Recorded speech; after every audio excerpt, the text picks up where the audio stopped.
და როდესაც ექიმი თვითონ მსუქანი ხარ, დიეტოლოგი მით უმეტესად შენ არ ახარ დისციპლინირებული, შენ არასდროს არ აქვს ავტორიტეტი პაციენტებთან. ისინი შენ არ გენდობიან და პლაცება გაიგე. შეიძლება ადამიანს არ უმკურნალო ხომ არა ეგეთი რაღაცა, მაგრამ შენ თუ ექიმი იმდენად დამაჯერებელი ხარ შენ პროფესიაში რა, თქო გამხდარი ხარ დიეტოლოგი, შენ გექნება ეს პლაცების მომენტი, რომ შთააგონო ადამიანს ის რომ შემდგომში ის ისევე თივე გამხდარი იქნება, როგორიც შენ ხარ.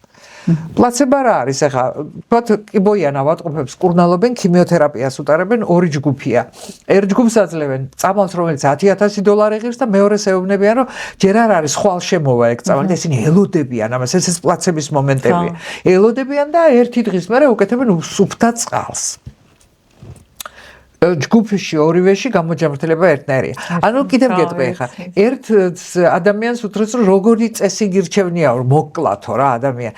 საწამლავით თუ ელექტროსკამზეო და საწამლავითო უთხრა. ხო და მისცეს სუფთა წყალი. ადამიანი მოკვდა. ეს არის პლაცება, ანუ საგონება, გაიგე? და როდესაც შენ ხარ ექიმი, ავტორიტეტი უნდა გქონდეს, შენ თვითონ არ უნდა იყო მსუქანი.